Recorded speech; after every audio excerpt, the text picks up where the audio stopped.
Right now, someone weaker than you is winning. Not because they're smarter, not because they're better, but because they act like they deserve it, and the world believes them. While you wait, they take what could have been yours. The illusion of power. Machiavelli understood something most people still don't. Power rarely belongs to the most talented or intelligent. It belongs to the most certain.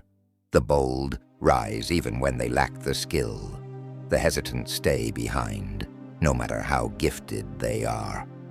Because in life, people don't follow their smartest person in the room. They follow the one who acts like they know where they're going. Confidence creates gravity. When someone speaks with certainty, others stop and listen. They may not even agree, but they start to believe. That's the illusion of power. It isn't always real strength, but the appearance of strength. The world rewards the ones who act as if they deserve to win. Most people lose not because they're weak, but because they doubt themselves. They wait for permission, for the perfect time, for validation that never comes. Meanwhile, someone less capable takes what could have been theirs simply because they stepped forward first. Machiavelli wrote that leadership is not about being good, but about being decisive. A ruler cannot afford hesitation. When you move with purpose, even your mistakes look intentional. When you hesitate, even your truth looks uncertain. From this moment on, weakness is no longer acceptable. You must train yourself to replace hesitation with precision, fear with clarity, and doubt with will. Speak slowly, act deliberately, and never show uncertainty. People don't see your thoughts, they only see your behavior. This is not motivation, it's reprogramming. You're not here to be liked, you're here to command your world. Through calm control, emotional discipline, and unshakable certainty, power doesn't belong to the best, it belongs to the most certain. And now, that certainty belongs to you. The death of the servant. You were not born weak. You were trained to be weak. From the moment you could walk, you were taught to obey, to sit still, to wait for permission, to ask, "Is this okay?" You were rewarded for being quiet, polite, and agreeable. You learned that approval meant safety, that to be loved, you must please others. But deep inside, there was another voice, the one that wanted to lead, to create, to say no when something felt wrong. Over time, that voice was buried under fear, guilt, and doubt. You stopped acting with power because you were told power was bad. You learned to shrink so others could feel comfortable. That's how the inner servant was born. The inner servant is that voice that hesitates before speaking, that apologizes for existing, that overthinks every move. It tells you to stay small, to stay quiet, to wait your turn. It's the voice that says, "What if they don't like me?" Or, "Maybe I'm not ready." But here's the truth. That voice isn't you. It's a program installed by society to keep you harmless and predictable. You must kill that servant, not with anger, but with awareness. Every time you hesitate, remind yourself, this isn't me. This is conditioning. Every time you feel the need to explain yourself, stop. Every time you feel the urge to please, pause. The more you resist that voice, the weaker it becomes. Machiavelli didn't ask for approval. He didn't wait for understanding. He acted, and the world learned to adjust to him. That is real power, the ability to shape reality through certainty. You don't ask for space, you take it. You don't beg to be seen, you decide to be seen. Freedom doesn't come from kindness or permission, it comes from control. Over your emotions, your actions, your voice. The servant inside you must die, so the ruler can live. So from this moment on, stop asking, stop waiting, stop apologizing. You're not here to serve, you're here to command. The law of inversion. Your transformation begins with one powerful idea: inversion. To invert means to flip the pattern, to do the exact opposite of what your fear tells you to do. It's the key that separates the strong from the weak, the rulers from the ruled. Every time you feel small, your old programming wants you to shrink, to disappear, to make others comfortable. But now, you do the opposite. When you want to shrink, expand, lift your head, straighten your back, take up space, because the body leads the mind, and when you move like you belong, your mind starts to believe it.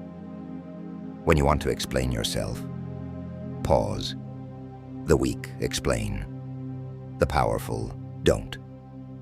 Silence is not emptiness. It's control. When you stop over-explaining, you teach people that your words carry weight. You're not begging to be understood. You're stating reality. When you feel the urge to apologize, stare. Most apologies aren't about mistakes. They're about insecurity. You apologize for being loud, for having an opinion, for taking space. Stop. Look people in the eyes and hold your ground. That's how dominance is built. Not through aggression, but through calm certainty. Dangerous confidence doesn't come from perfect readiness. It comes from defying your inner servant. That scared voice that says, "Don't do this, they'll judge you." Every time you act against that voice, you grow stronger. Every time you hesitate, it grows stronger. The choice is simple.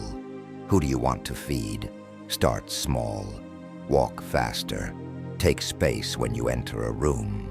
Speak slower with full control. Don't rush your words. Make them sound like decisions, not suggestions. People follow those who seem certain. Certainty is built, one inversion at a time. Every fear is an invitation to do the opposite. That is how weakness dies, and power is born. This is the law of inversion, and once you practice it, you'll never move like a servant again. The presence of power. Truly powerful men don't need to prove anything. They don't walk into a room trying to be noticed. They don't shout, brag, or demand attention. Their power isn't in volume. It's in presence. You can feel it before they even speak. It's in their calm eyes, steady movements, and the quiet control they carry like armor. Power doesn't need noise. It moves in silence, in stillness, and in certainty. When you have real control over yourself, people feel it. You don't compete for attention. Attention naturally turns toward you. Because the mind recognizes order, confidence, and strength, even without words. A powerful man doesn't look around for permission. He doesn't chase approval or validation. He acts like his decisions are already justified. He doesn't ask, "Is this okay?" He says, "This is what we'll do." That difference in tone separates leaders from followers.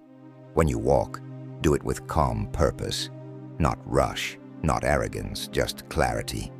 When you sit, take space. When you speak, slow down. The more still you are, the more gravity you create. Because predators don't sprint, they wait, calm and ready. That's what power looks like. Patience, not panic. Every word you speak should sound final, like a conclusion, not a question. Every pause should feel deliberate, not uncertain. Let silence work for you. Most people fear silence because it exposes insecurity, but the powerful use silence like a weapon. To test others, to measure reactions, to control tempo. Presence isn't about doing more. It's about doing less, with precision. No fidgeting, no nervous laughter, no need to explain. Just stillness, control, and certainty. That's how respect is earned without asking. That's how a man commands without shouting. Because real power doesn't announce itself. It's felt. The Machiavellian voice. Words are not just sounds. They are weapons. Every word you speak either builds your image or destroys it. Most men speak as if they're sorry for taking up space. Their voices are rushed, uncertain, filled with nervous laughter and weak tones. They try to please, to be liked, to sound agreeable. But the truth is simple. No one respects a man who sounds unsure of himself. The Machiavellian voice is the opposite. It is slow, calm, and final. It carries weight, not because it is loud, but because it is certain. Every sentence feels like a decision, not a question. Every pause feels like control, not hesitation. You don't fill silence with random words. You let silence do the work. Because silence, when used with confidence, has power. When you speak with purpose. You do not explain every detail. You do not justify your opinions. You declare them. Your words are statements, not requests. This is what separates leaders from followers. Followers try to convince. Leaders simply speak. When someone challenges you, you don't get emotional. You don't argue or defend endlessly. You look at them calmly and say, "That's incorrect." Then you move on. You don't try to win the argument. You end it. Because your reality is not up for debate. Confidence isn't about shouting or dominating others with noise. Real confidence is gravity, the quiet force that pulls others in. It makes people stop, listen, and adjust to your rhythm. To master the Machiavellian voice, slow everything down, speak less, but mean more. Use pauses like tools, remove fillers like, or maybe. Replace them with silence. Powerful, unshaken silence. Because in a world full of noise, the man who speaks calmly, and rarely, commands all attention. Your voice should not ask for respect. It should create it. Emotional control, the invisible war. Confidence without emotional control is just decoration. You can look powerful, sound confident, and act like a leader. But if someone can trigger you, you're not powerful. You're exposed. The man who cannot control his emotions is a puppet, and everyone who knows his weaknesses holds the strings. Machiavelli understood this deeply. He feared only one thing: dependency. Not on money, not on status, but on emotion. Because once people know what moves you, what makes you angry, jealous, desperate, or happy, they can control you. Emotional reactions give away your map. They tell others where to hit you. That's why emotional control is the invisible war. It's not fought in words or actions, but in the silence between impulses and decisions. It's the war between your reaction and your response. Weak men explode when they're insulted. Strong men stay still, observe, and store that moment as information. When someone insults you, don't defend yourself. Analyze them. Every insult reveals more about the speaker than about you. When someone praises you, don't get drunk on it. Note what they admire, because that's how they can later manipulate you. Both praise and criticism are data, not truth. And silence. Silence is your weapon. Most people cannot handle it. They rush to fill it, exposing their insecurity. But you stay calm. You let the silence make them uncomfortable. You let it force them to reveal themselves. That's control. This doesn't mean you stop feeling. You feel everything: anger, fear, excitement. But you act on nothing that doesn't serve your purpose. You no longer react to emotions. You use them. Like fire, they can destroy you or fuel your rise. When you master this invisible war, Nothing outside can shake you. People lose power over you. Their words lose meaning. Their actions lose control. You become untouchable, not because you feel nothing, but because you control everything. Rejection as recalibration. Rejection is not the end. It's redirection. It's not a loss. It's information. Every rejection you face is the world giving you feedback, showing you where not to waste your time, who cannot see your value, and where your real opportunity lies.